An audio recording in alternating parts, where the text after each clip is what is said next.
There are tens of trillions of dollars passing from the baby boomers all the way down to millennials. So for advisors in general is not only servicing your clients to retirement, within retirement, but getting to know their children. What are the key traits you see from someone who performs well as an advisor in this industry? Whether you guys like it or not, young folks, beat your boss into the office. It's noticed. Talk to the people that are more experienced than you. It is high highs and low lows. There's plenty of in between, but it's a roller coaster. So keep the pedal to the metal and know that you're doing a good job. That is the way that you can really be a high-performing advisor, right? You went from a wirehouse, Merrill Lynch, 4 years, and you made that jump to set up Crescent Harbor. What's the key thing based on your experience you'd say to someone making that move? If they're sat there now thinking, I'm going to do it, what's the one or two things you'd say to make sure that they have maximum chance of success? Yes, I would say that.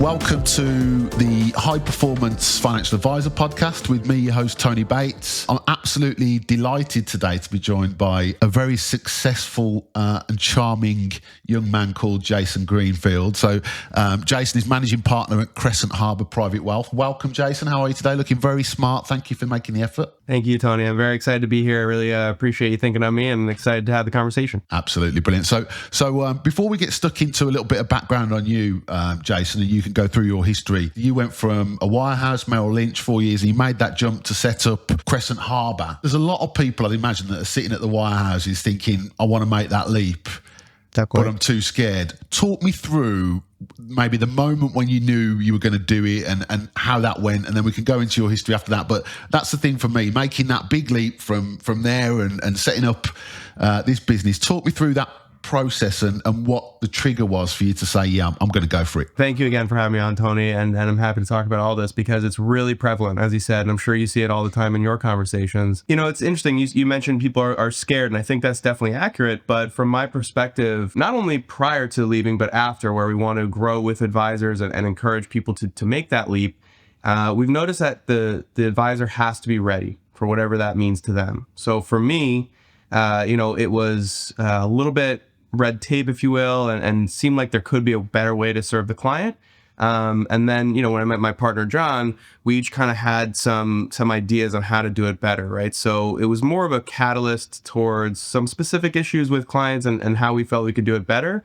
And then, it really does kind of come down to, let's just do it. If you have the idea, it's got to put vapor to paper, right? And just go ahead and get it going. And how many sleepless nights have you had in doing that? Was there quite a few, or yeah? How many are in 2 years and however many weeks? Because it's just about that many. Yeah. Okay. Great. So if you were sort of giving advice to anyone in that situation that's listening, that might be sitting in wherever they are, I guess, in a large corporate, and thinking about making that leap, being their own boss, what advice would you give to them, and what things would you advise them to consider when making that decision? Sure. I mean, I'd say, lean on your resources, your friends, your business colleagues, and, probably outside the organization, people you can have some open conversation with. And I say that because it's more of a philosophical sort of question, right? And you just have to be, some people have families, so it's a matter of how much money are we going to be able to bring over, how many clients will come over with us. So that's really a personal question. But again, I think it just comes back to really making sure that things are lined up well in your personal life to move forward and go ahead and make that jump. For young people, I think it's really, you have to be able to align yourself with people more experienced, with advisors more experienced in yourself. Ask all the questions that are bothering you per se, whether it pertains to markets and how things are changing, and what might be out there outside of the wirehouse in terms of product suite and just overall service for the client. Just get all the knowledge you can, I think, and that comes from really aligning yourself with smarter, more experienced people, and that's what's helped me is asking questions and using my resources.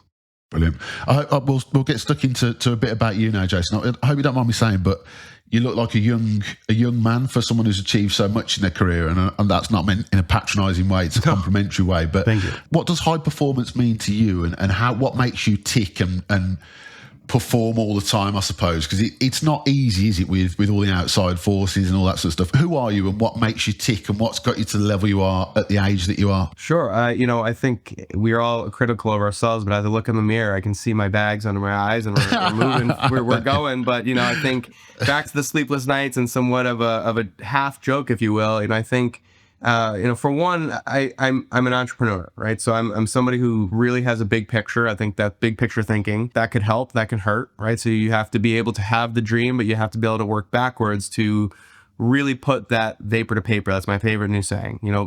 Pedal to the metal, making sure that you know what your goals are, but you're going to work through them. I think part of what I said before is using your resources is extremely important. I'm 30 years old.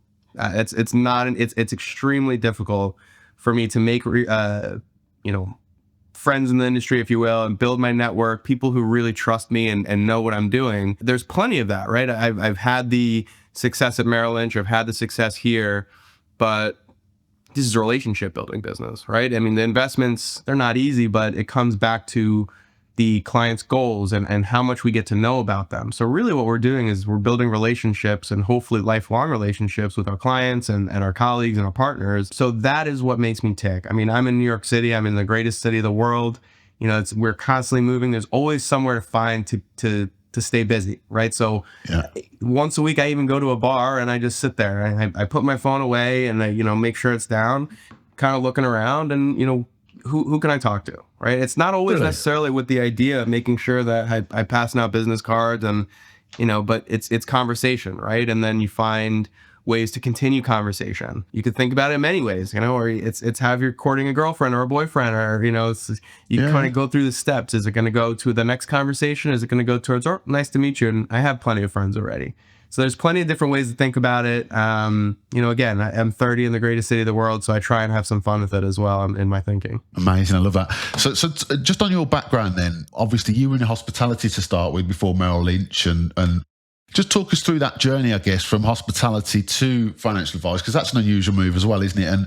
And what you took from that and brought into your role as a financial advisor, because the service levels, I'd imagine, are something that you can bring in and works well. So just talk us through your sort of background and how you got to where you are today. That's exactly right. I mean, the hospitality aspect of it, as I mentioned before, is we're building relationships. We're building, a service model. So I'll even go one step further back very briefly. I was a philosophy major in college, right? I had the desire to understand people, and that's one of my strengths, I would say, is that, I know how other people tick, or I like to learn at least how other people tick. I understand how I tick and how we can sort of make a relationship or bounce ideas off each other. That led to my passion for hospitality. Now, I'm a foodie. My parents are foodies. It's a whole family of foodies. My sister is an artist who specifically just draws food, right? So I kind of easily landed in the restaurant business. But, I always make this joke when I discuss my early days in financial advising. I compare it to my early days in the restaurant. I was working in a gastro pub. It was a great burger joint, and seeing the people's face light up when they saw this, great piece of food, whatever they had, it kind of made me laugh. And it was like, that's awesome. I constantly remind myself of that here, right? It's a little bit different. We have a higher end, white glove service in financial services, but the same applies, right? If we can make sure that we're giving the client what they want and we're listening to them, that's the biggest point. And we'll talk about that at some point too, where that has been my biggest learning, is how to listen to people rather than just talk and tell them how much I can help them. I can only help them if I really get to know them. So I think my hospitality background and really getting to know all types of people, all walks of life, coming in quickly for 45 minutes at a table, or coming in for their lifelong financial needs and getting their family where they want to be. I think you're right. It's certainly a connection there, and it's helped me in my career. I think some of the things you're talking about there, you probably take for granted. I think going into a bar and sitting on your own and trying to, just talk, that is a really, but obviously to you, it's kind of natural. But what do you see in high performing financial advisors, or from yourself or others? What are the key traits you see from someone who performs well as an advisor in this industry? Yeah, I think you're right. It does. It maybe does come naturally from my background. I also like to consciously try and put my phone down in public areas. I am guilty, as we all are. I think I'm always, doing this. But if I'm out alone, not only am I looking for connections for business purposes, personal purposes, but it's good to take in the world. So people, think of that. But what I would say too is just, and I talk about this with my partner, John, all the time. Very lucky to have a mentor and my partner as well. You have to be able to live in the uncomfortable. Now, as you mentioned, Tony, I'm comfortable going to bars, but I'm tired.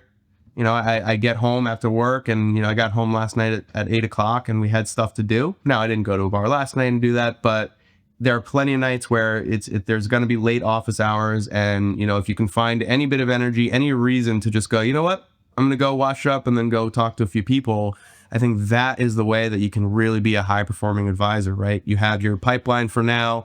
Those discussions in the bar is going to be in your pipeline for 6 months from now. And it comes quick, and you got to make sure that you have those people ready to go that you're talking to. So being comfortable in the uncomfortable, I think, is a really good saying, isn't it, really? So you are happy when you are nervous, I guess, or that's when you're pushing yourself, I suppose. And I think it's easy to sit in your comfort zone, isn't it, really, which isn't uncomfortable. A lot of the time, comfortable is comfortable. So I think that's a really interesting point you make there, is comfortable and uncomfortable. Where does the entrepreneurial spirit come from then? Because I always find it interesting talking to entrepreneurs and where that comes from. Where does that entrepreneurial spirit and bravery as well, Jason, don't forget, because it is easy to sit in Merrill Lynch or a White House and comfortable salary, all that sort of stuff. Could you ever look back and realise, I guess a point where it made you that into who you are today? Yes, and continuously. I'd say it is most from my parents, both together. Very lucky to have such a close family, and more specifically, my father. He's an entrepreneur in healthcare. I constantly make a joke to him that I don't really even know what he does half the time, but he is constantly moving. He shared with me many of his struggles through his career and his life, and it was to share what the world is like around you and how to be able to bounce back. So I think, to our point just before about being comfortable in the uncomfortable. Now, it's not necessarily easy for me, Tony. So everybody listening, it's not an easy thing to do. But going back to also, your resources, the people you love, the people you look up to, that for me was my dad. And it continues to be. So, I constantly call him for advice. I watch how he moves. I watch how he deals with people. And, like I said, I think it's a little bit of a lucky thing that I have such an entrepreneur in my family that I can go to as a mentor as well. Amazing. I hope your dad's listening to this, because it's very rare that we tell our parents how we feel about them and how inspirational they are. So I hope he's listening and understands the impact he's had on your career. So if he's not, I'll get you a clip of this part and you can send it to him if you. I'll make sure to call him after this. Cool. Right. So obviously you've been in these cultures. You know what makes success. What are you doing at the moment at sort of Crescent Harbor to create a culture for advisors to thrive? When advisors are able to make the jump out of the wirehouse, the number one thing I see is that the next step in building their next brand or their next venture is creating a culture. And that's going to be different for all advisors, all teams. So it is great to focus on that. And I'm not here to say that Crescent Harbor does it better than anybody else. However, we did think that there is one more step that we could take in building our culture. So to begin with that starts with in the house, right? So we have 2 partners, we have 2 employees, and the 4 of us really get along, right? We know exactly who has what processes, what procedures, and who can go to for help and resources. And then that really helps build the culture of care, is what we decided to call it. And that's an acronym for us. So the care is compassion, ambition, responsibility, and enjoyment. And when we finally got our office space and we got up and running, we now have those principles posted up on the wall for us to live by. Remember, you literally can walk by. Once you walk in the office, you have to walk by the culture of care. Sometimes I think John's messing with me. It's like tilted a little bit. So I literally have to touch it and make it straight every morning. So I walk to my desk and I understand that's the goal. It's the culture of care. It starts with us here, and that flows through to our clients as well. Amazing. I like that. I think it's quite hard to embed the culture, isn't it, sometimes? And how do you find, I guess, how do you make sure that your advisors are living that and being part of that culture? I know you've got the sign. What else do you do to sort of engage them and keep them engaged in that culture so that they can perform at the level they need to? Well, we were very intentional in bringing on the advisor that we did, which is Lisa Crusta. She's our director of financial planning. So we had long conversations with her as well as other advisors and really made sure that, we all got along. It does start with sort of how you can work with people and understand what makes people tick. And then, I think that does just sort of flow through on day to day, right? We have our weekly meetings. Every Monday, we have our meetings for admin items, things that we need to cover from a business perspective. And that naturally kind of leads into conversation from how was your weekend? What's coming up for you, and we make sure we're not only just working together to make sure things are happening in Crescent Harbor, but we call it the Crescent Harbor family as well. We're not doing everything together at all times, but we're making sure that it starts with getting to know each other, making sure we know that we're each supporting each other where those that support lies, if you will. And I like to believe that it flows through for the rest of the job. I could definitely feel that coming through. I know when we spoke before, it came through in terms of the genuine passion and desire you've got for people, whether it's your clients, whether it's your staff, all that sort of stuff, and even myself. I think that comes through. I think it's a really, really good quality. Your uncle had a decent role, didn't he? I'm hoping you're advising him, but what is it your uncle did? Just remind me and the listeners. Yeah, no, that's another level, I think, of our ability to see into the culture that we're building here, right? And I appreciate you bringing that up. My uncle was the CEO of Merrill Lynch from 97 to 2003. He was Dave Kamansky. So a really interesting look from my perspective, being 30 years old, quite young in 2003. And my partner, John, I learned that, when we first started knowing that we would do this together and go off on this venture, John started at Merrill Lynch in 1998. So we had a really unique connection from both sides. He started under Dave as CEO, and I got to grow up with Dave. I saw him. I'm still understanding who he was, right? I mean, it's just such a crazy thing and connection to have. But as I got older, as I got into the business, he would share more and more sort of war stories, as well as how things used to be. And, things change for a good reason, right? The world around us is continuously changing. However, Mother Merrill is what they called Merrill Lynch back in those days, early 2000s, late 90s. They had that culture there. And that is where, sort of I brought up to John, if we're going to have a culture of care, we need the principles back up on the wall, because that's where they were at Merrill Lynch. And it's felt that's a little bit different of a place these days. And again, not to say it's bad. It's a different place around the world. But now that we're in our own shop, we can kind of control our culture. That really came from learning, who Dave was, how he served his clients, how he got to where he was during a very different time in the world. Again, very lucky that I was able to have that, that relationship with him. And I think this is important too. I mean, I have this kind of a silly picture, but I have this on my desk. He was a big guy. And this is motivation. This is just motivation for me. So I don't have it up on the wall. It's not like everybody knows he's here and who he was. I don't want all that. But I get to look back, and when I'm feeling tired, when I'm feeling overwhelmed, he's picking me up. So brilliant. You know what? It's cool. I love that. And I think, when you see high performers, I think you just think they're like that all the time, right? You just think, and I guess that's what I want to talk to you about is being 100% and being 100 mile an hour all the time. We all have our low moments. So yes, I guess obviously you'll look at that picture. What else? What's your sort of routine, or how do you overcome challenges, difficult times, low motivation?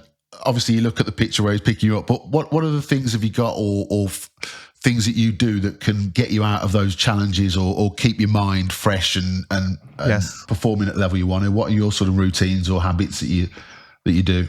That's a great question, because that's a quick sort of, I get a smile and I get things going, but you're right. It's much more than that. And I'm tired. I get tired plenty of times, as we all do. So I stay active. I like to make sure that I have a routine of working out. For me personally, like we mentioned before, going to a bar when I do have time, that is relaxing. I don't mind that. I enjoy that. It's just people getting to know other people. So I would say, have a conversation with yourself, especially the young advisors, as you're figuring out where your sort of passions are within the industry and where you stand within the industry. Figure out what makes you tick and what's going to build back that energy, right? And for me, in addition to just sort of the natural keeping our minds free, I guess keeping our bodies moving and working out, I listen to podcasts. I like to read. I'm not the best reader. I should read more, but I like to just continuously pick up things that are going to move me forward. I'm actually, even right now, I'm doing this program where I'm studying the three brains, if you will. And there's your brain, your heart brain, and your gut brain. And there's all types of conversations we could have around that. But for me, learning how to get centered again, whether it's a quick minute of I'm freaking out, I have too many things to do, or it's a really stressful month of figuring out how we're going to make our quota. I like to meditate. I like to figure out how I'm going to get centered again, where the thoughts are that I cannot control, where the thoughts are that I can control. And then that helps me put the energy where I need to put it. Love that, Jace. Love that. Yeah, very good. Very good. I think understanding yourself and what makes you tick and what makes you successful, and Yes. forming good habits, isn't it? It's easy to form bad habits as well, isn't it? But forming those good habits and making sure they stay there. And, you know, I think personally when I'm not at full tilt, I know I'm not doing the things that get me to what I need to do. So it's my own fault if I'm not performing well kind of things. You've got to get to do those things. So you bump into a 15-year-old Jason Greenfield who's just making his way and thinking, what am I going to do in my life? And it's all confusing at that age about where you're going to be. What's the advice that you're going to give to 15-year-old Jason Greenfield? When people are asked that question, or at least on conversations that I've watched or seen, we typically go to the negative. So I'm going to go to the positive first. I have two things to say to 15-year-old Jason is you're doing really well. You're doing really well. And I hope when other young professionals, either 30 or 20 or, you know, maybe anywhere in between there, you know, remind yourself you've been on the right track. You got yourself here, right? Wherever you may be and you're still figuring it out, you got yourself there. So that's, I think, is really important as a young person in this bustling world to remember first.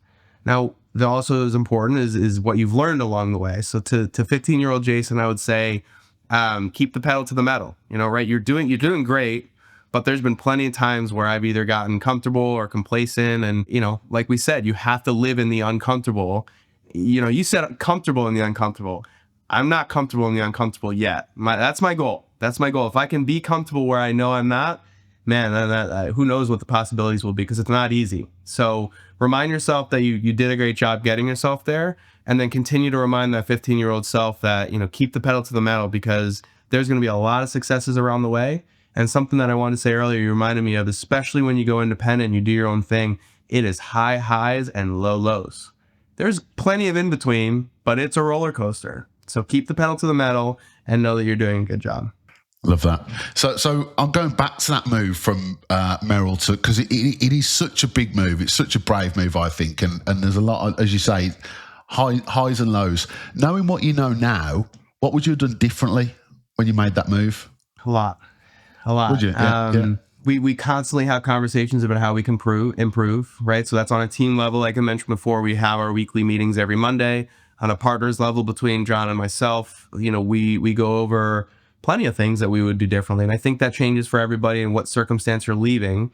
But what I would say generally is, especially if you're leaving the wirehouse with the intention of building your own brand, is give yourself the space to build that brand. Now, that may be different for many people, but there's pretty much 2 to 3 years minimum of figuring out what's going to work and what's not going to work. So I'm proud of us for going out and figuring out what didn't work. That we did a lot of that. But I think, you know, some of the mistakes are, like I said, specific, and some of the mistakes are more philosophical, if you will, where we thought it could be quicker. We thought we would get this client from Merrill. We thought we'd be here by this time, right? Yeah. And if it didn't align anywhere, then we're kind of like, okay, how do we get there? It's but you have to be able to work backwards. So I hope that makes sense. I'm a little bit, you know, it's kind of a tough question because it's different for everybody, but it is, I guess. So I'll reframe it then. So what's the 1 or 2 tips that you would give someone making that move to do to make sure? I know you've mentioned a few things, but what's the key thing based on your experience you'd say to someone making that move? If they're sat there now thinking, I'm going to do it,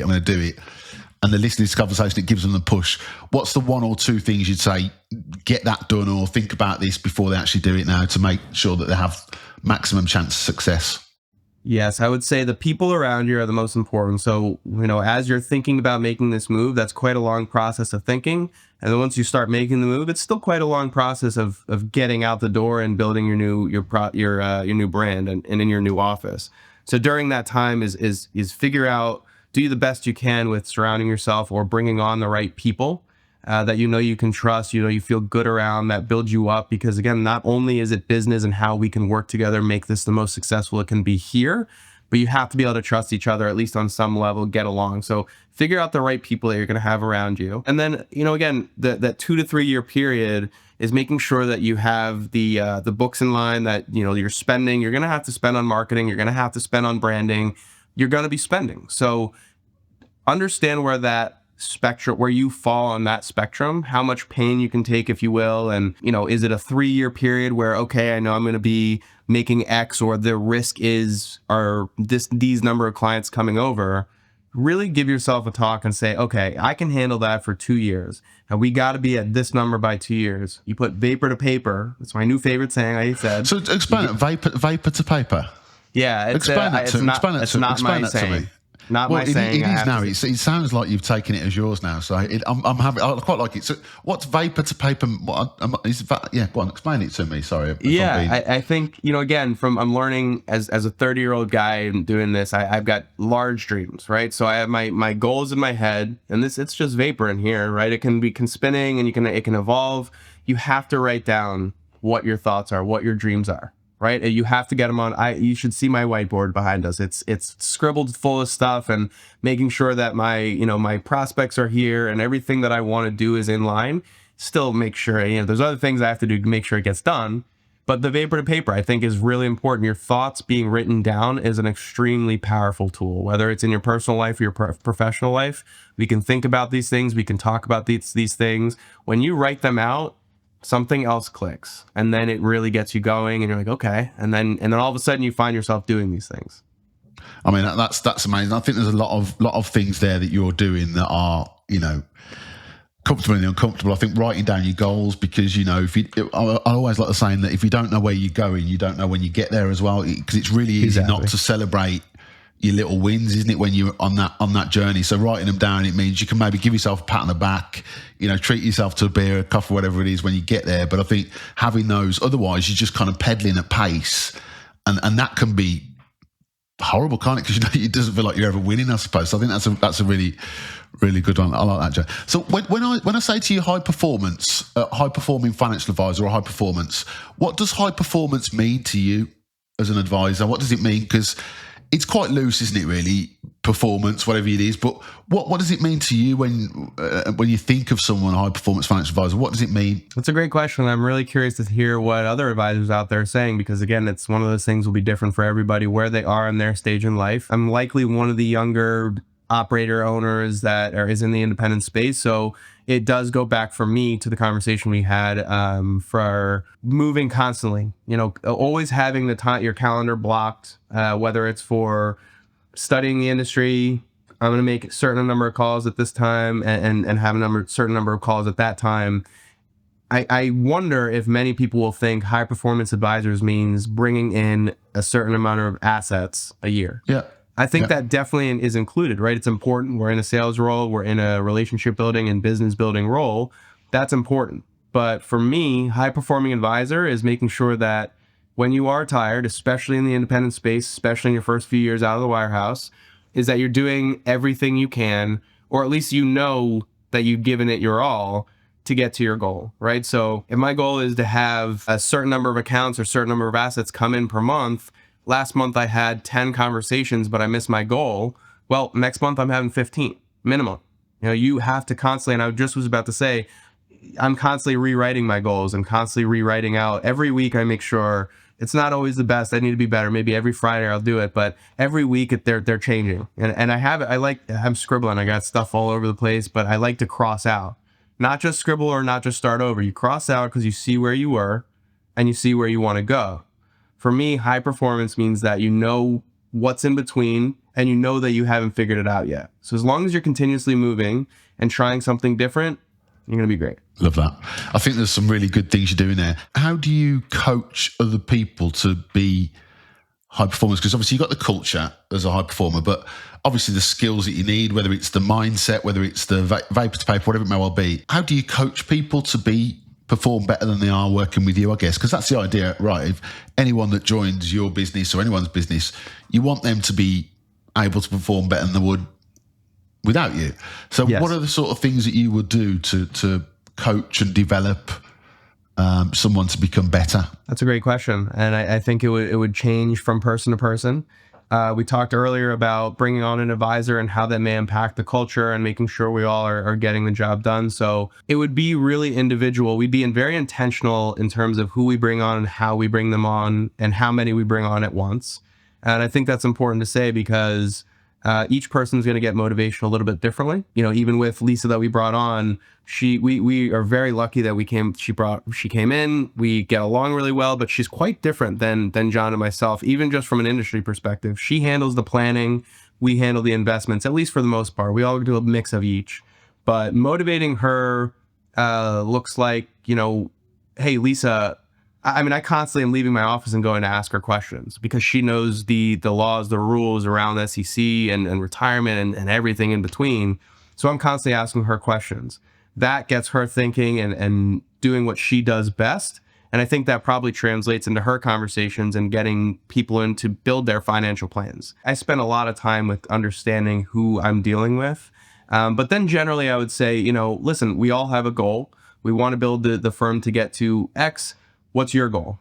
And then they get to tell me. So in between that time, I would say just, reminding them, if you didn't have this many conversations, you didn't get to that goal, then what's up? And we do that together. Treating everyone differently is really, really important. Also, I think there's a lot of people that are worried about hiring people that are different. There's so many companies that you'll see that just hire people that look like them, like the same bars, like the same soccer club, whatever it may well be. And that means you haven't got that diversity of thought, isn't it, I suppose? So I think, first of all, understand that everyone's different. You have to coach them differently, but also that different is good.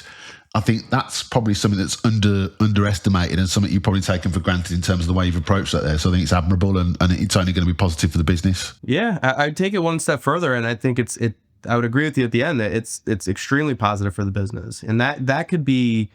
So I'll give a quick example. I'm constantly, as a young person, I'm wearing advisor Jason hat and investor Jason hat, two very different people. When I'm dealing with clients, I have to remember I'm always with my advisor Jason hat. From a personal perspective, you can have difference in personalities, and that can be not always easy, but it's very important to have somebody that complements you, has a bit of a different perspective within business too. So that was my thought. Thank you. Well, I'll give you an example with my son. He's 16. If I tell him to do something, he won't do it.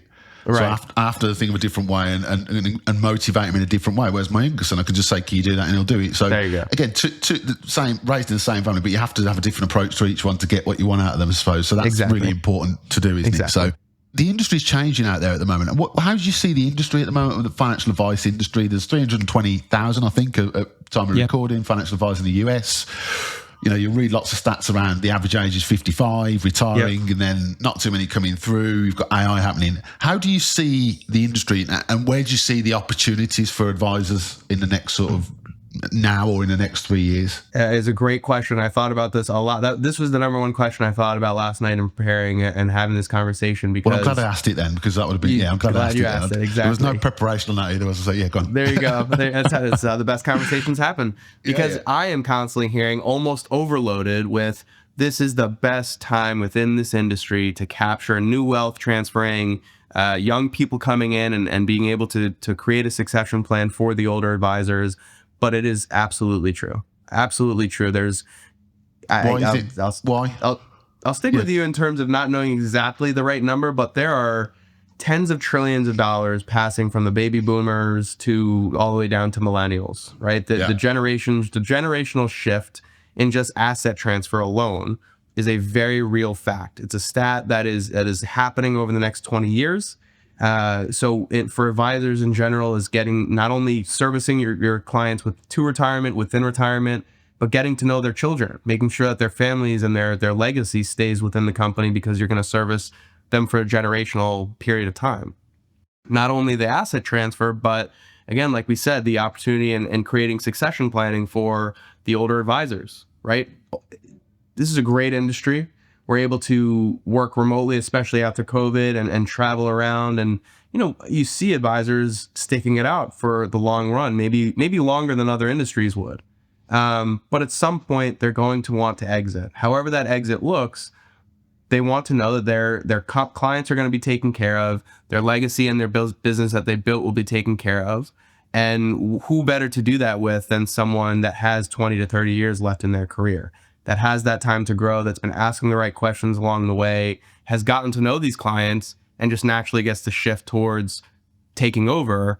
I'd say those are the two biggest opportunities within the industry, is the asset transfer and the succession planning for younger people. Amazing. So I know you write things down. Have you got that written down on your notes of how you're going to do that? What are you doing, or what advice would you give people to try and do that who are advising out there? Because it's not easy to do, is it? It's kind of sounds great, but how do you actually do that? That's a good point, because like I said, I'm a philosophy major. I'm always making sure I understand who I'm talking to, want to make sure I don't, catch anybody off guard. Older advisors have spent 20, 30 years building their books of business, right? So you don't want to come off as a young person and sneak in, how can I take over?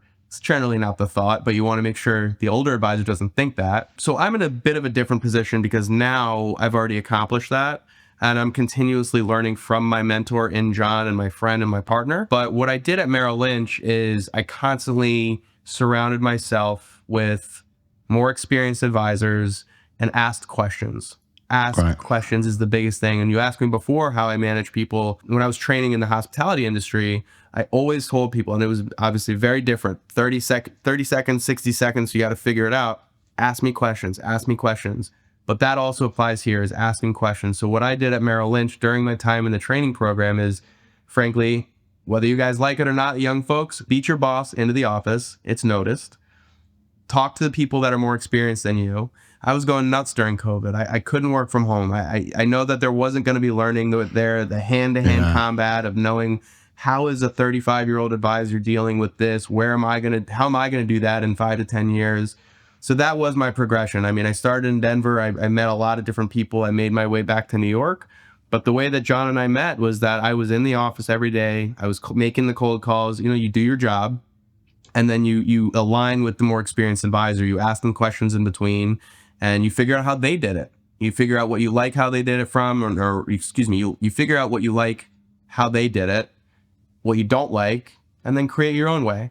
But aligning yourself with an experienced advisor is really important. There's a lot to be said just for hard work, isn't it? I know it's like, I was always, if I'm struggling, I'm just going to work harder. And I know that's not always the way, but it does work. But I think the question part and learning from people who've been there and done it is probably a really strong trait of someone who's good, because anyone I see that's a high performer, they never think that they're complete. And I know you've said a few times you're always learning, whereas, that's great. And anyone that's high performing always wants to learn more. They never think it's complete, and they're never happy with, they never think they've completed the world or whatever it may well be. And I think that's a really important trait, those questions. Brilliant. Okay. So what about, obviously we've got a few questions left now, Jace. You've been some brilliant responses there. I think there's a lot to take away from this.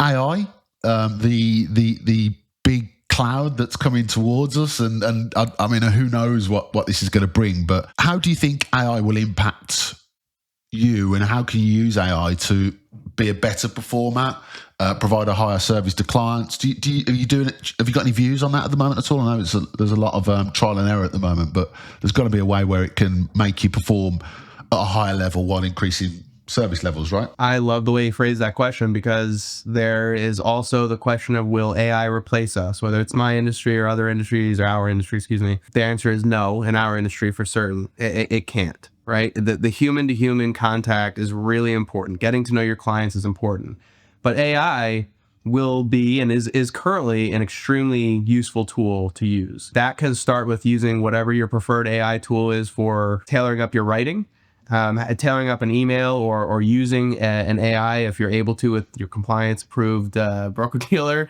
to have the note taker. That's I'm learning. The note taker within the meeting, and make sure it's correct. You're able to use it, but that's just the start. Something I'm proud of that we're doing at Crescent Harbor, and I am leading the way on, is that we built out our own Crescent Harbor app. With the help of an app development team, of course. I'm learning. There's so much I don't know in that industry as well. And compliance. Compliance is approved by my broker dealer. Thank you. So I'm learning. It's good. But the point there is that, there's going to be ways where you can look into your CRM from the AI perspective. You can really optimize how you're using your client relationship management tool. Whether it's Wealthbox, Salesforce, whatever you're using, all these great names, is, you have to be intentional, if you will, and making your notes and always knowing where you left off in your last conversation. But back to my point before, where, you can use AI for writing, they're coming out with amazing tools where you can get yourself organized with it, and even speak into your phone and say, give me the list of clients I haven't spoken to in the last month. And, getting creative in yourself and figuring out what's out there, using resources, learning how AI is used within the industry is really important. I think it's going to continue to evolve, but knowing where to look, or at least being willing to learn how to use the tool in whichever way you feel it's best for your company, that's going to be what's best to help and blast you off. Yeah. Yeah, I think ignoring it is silly, isn't it? Really, it's there. Do you use much in terms of generating new clients? Just going back to that, just wanted to cover this before we go. But do you much with social media? You know, generating new clients, which I know we were talking about high performance advisors. Obviously, you could do your morning runs, you could do vapor to paper, all those sort of things. Sure. But if you can win new clients, that's the biggest thing. How do you win new clients, really? I know you mentioned about bars. Is there anything you use on social media or use AI to generate new clients that you could give a tip to anyone to try and pick up some $1 million Sure. individuals to advise? I have to, unfortunately, for all you viewers, be a broken record and go back to writing down things and making changes when they aren't working. But what I would say to that question is, yes, we're heavily on LinkedIn and social media. I'm constantly changing my tack there, and it's really interesting you asked, because just yesterday I had a conversation with my partner on, you know, what's the next step in getting your own brand, Jason, out there. I said, what do you mean? It's our brand. He said, well, no, of course, but you have to be you.